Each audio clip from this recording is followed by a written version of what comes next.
Have you ever crossed paths with an individual who completely baffles your understanding?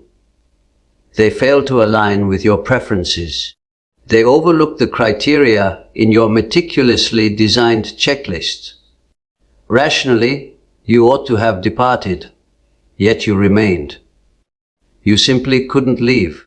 It's beyond mere infatuation at initial glance that's overly straightforward. It's an element much more unsettling. It's a foggy, startling instant of realization, as though the most profound aspect of your instincts just murmured, "Focus here. This individual is significant." And soon the bewilderment arises. You wonder to yourself, why this one? Why does this unknown individual seem so alarmingly known? Why does their company evoke a longing within me that I wasn't aware existed? Society instructs us that affection is a decision, an assessment of suitability. However, Carl Jung, the pioneer of depth psychology, held a wholly contrasting view. He thought instances such as these aren't coincidental. They aren't mishaps. They represent critical signals dispatched from the subconscious.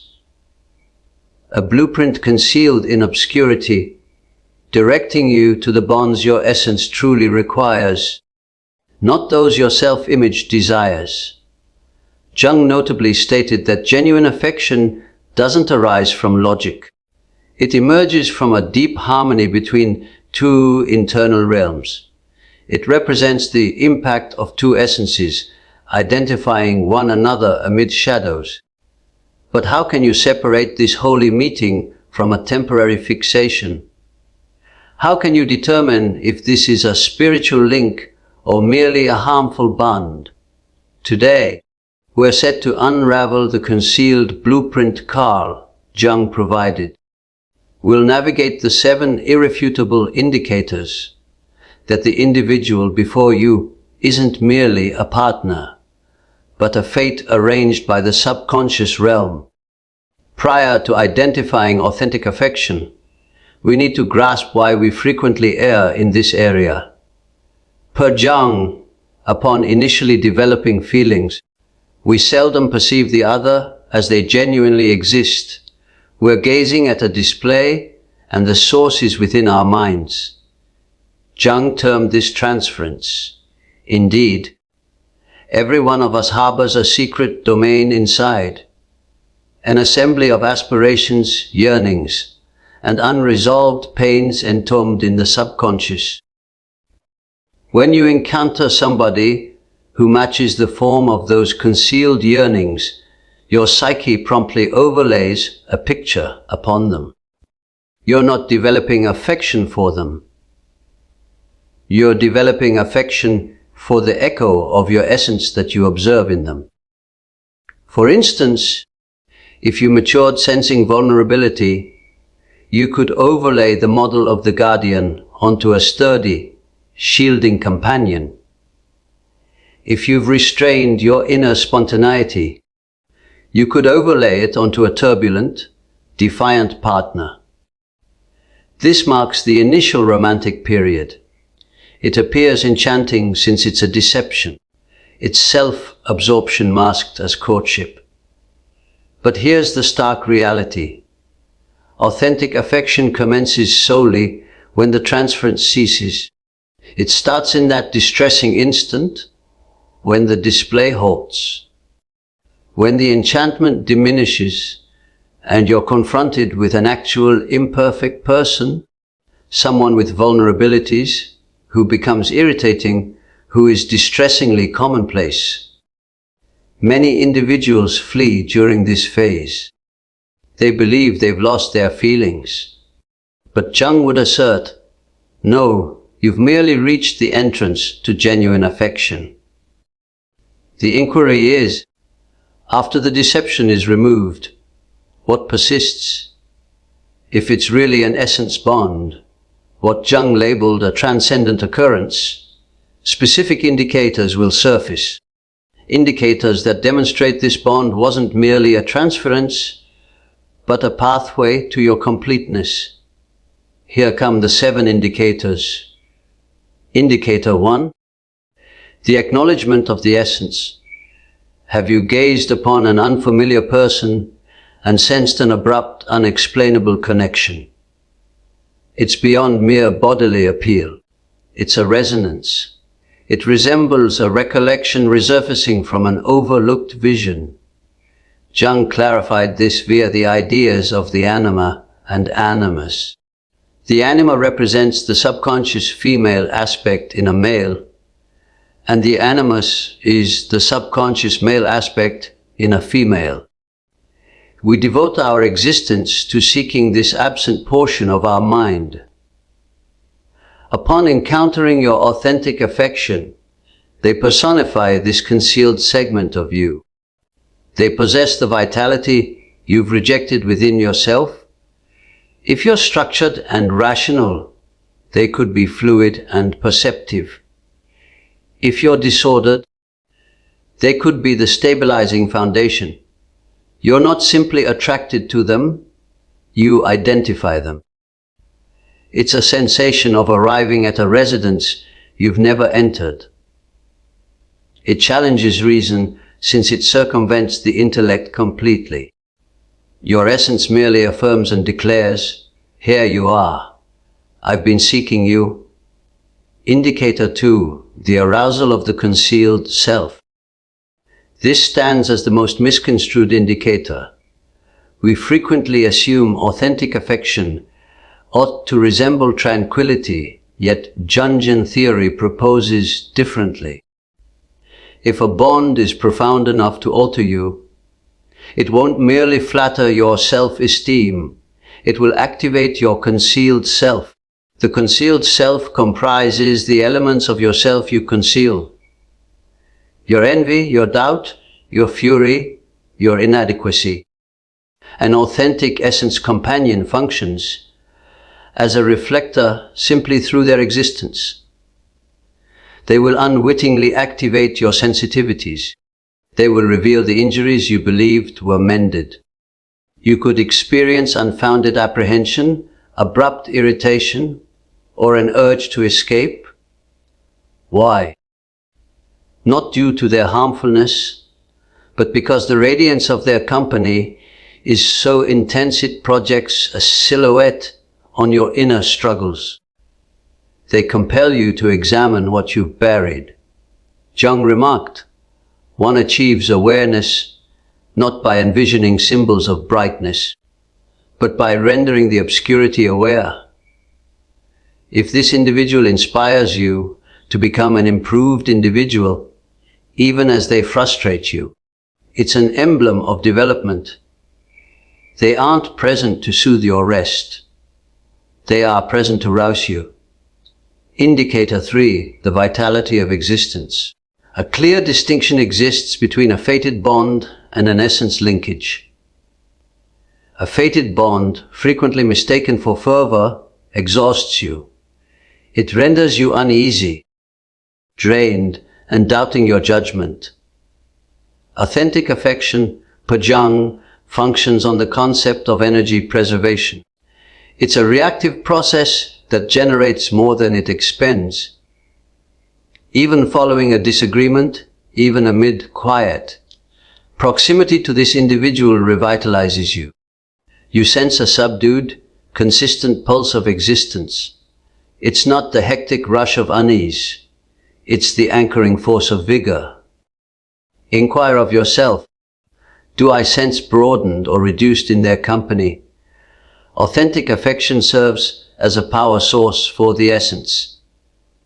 It energizes your imagination, your endeavors, and your enthusiasm for existence. If you sense you're sacrificing to maintain the affection, it's not affection. It's exploitation. Indicator 4. Self-realization and mutual objective. Jung's supreme aim for human existence was self-realization. The journey of evolving into your unique, complete being. Numerous individuals assume affection signifies blending into unity. That's interdependence. Authentic affection generates a contradiction. It forges a tie that's indestructible. Nevertheless, it permits both individuals to be more autonomous than previously. In a predestined linkage, you traverse aligned routes. They don't demand you relinquish your aspirations to aid theirs.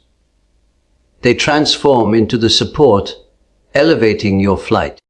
They desire you to achieve your capabilities as deeply as you do.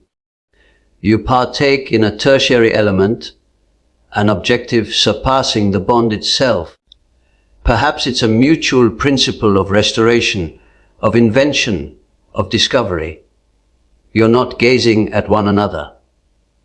You're gazing externally toward identical horizons. Indicator 5, meaningful alignments. This is the point where matters turn enigmatic. Jung invented the phrase meaningful alignments to depict significant overlaps that elude explanation via causality. The cosmos appears to collaborate to unite you. You encounter in the least probable setting. You collide shortly after uttering a wish for alteration. You notice their identifier ubiquitously. The schedule is frequently awkward yet ideal. These aren't arbitrary occurrences. They constitute the dialect of the shared subconscious. It's as though existence itself is curving to guarantee this encounter transpires. When the external realm synchronizes with the internal sensation, take note. The cosmos is emphasizing this individual with vivid markers. Indicator 6, profound genuineness. Within culture, we all don what Jung designated the public face, a facade we exhibit to society to gain approval and inclusion. We grin when distressed. We behave resilient when fragile. The alarming splendor of authentic affection is that the facade disintegrates. You literally can't sustain it near them. With this individual, you experience a secure environment so robust that you can be unattractive, disorganized, vulnerable, and shattered. And you recognize you're still protected. You needn't enact. You needn't merit their affection via accomplishments or appearance.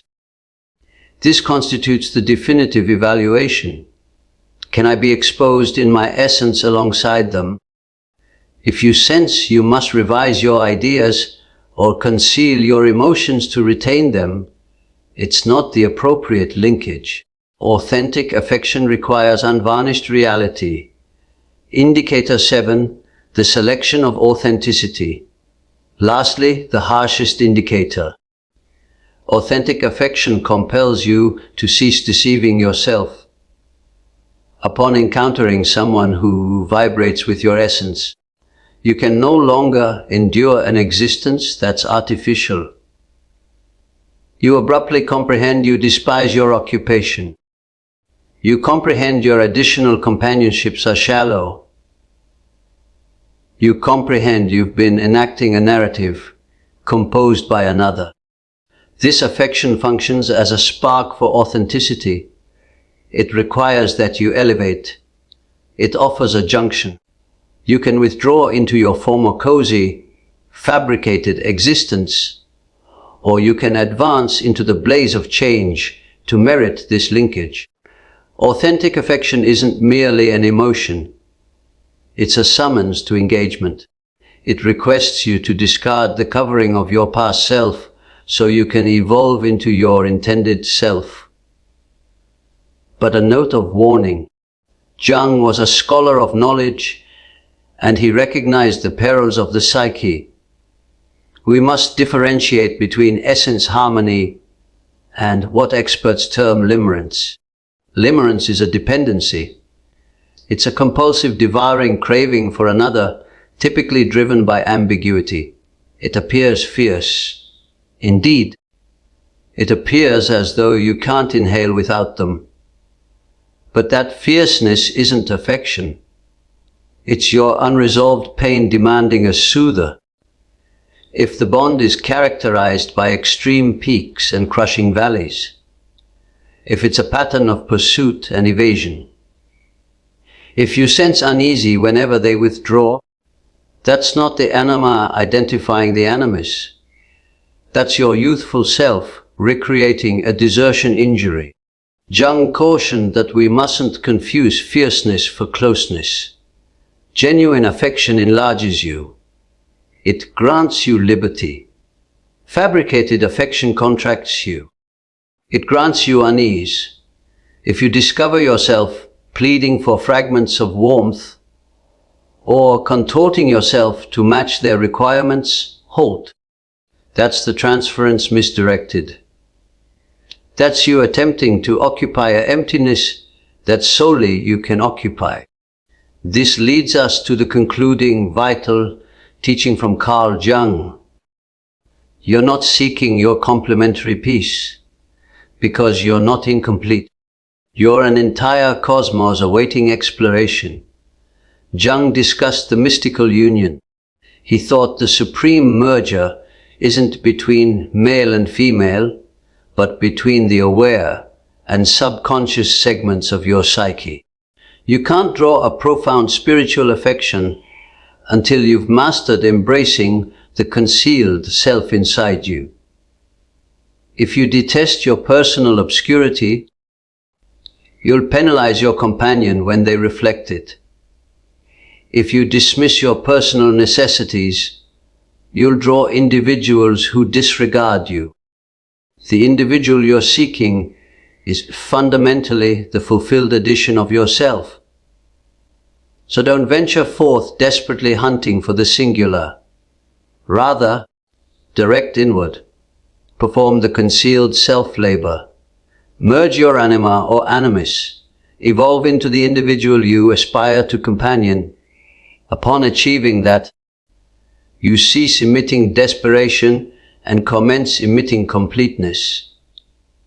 And in that condition, you'll draw an affection that's not a salvation endeavor, but a convergence of sovereigns. Real affection enlarges you. It grants liberty. If this communication struck a chord with a concealed segment of you now, kindly pause to like this footage. It assists these indicators to contact additional essences meandering in obscurity seeking resolutions. And if you're prepared to delve further into the enigmas of the psyche and the dynamics of bonds, join and activate alerts. We're merely beginning. I likewise desire to learn your narrative in the remarks beneath. Have you encountered a meaningful alignment, a significant overlap in affection that challenged all rationale? Become the person you wish to date. Convey it to us. Lastly, pose this inquiry to yourself this evening. Is this individual aiding me to discover myself, or am I forfeiting myself to maintain them? The response to that inquiry is the soul blueprint you'll require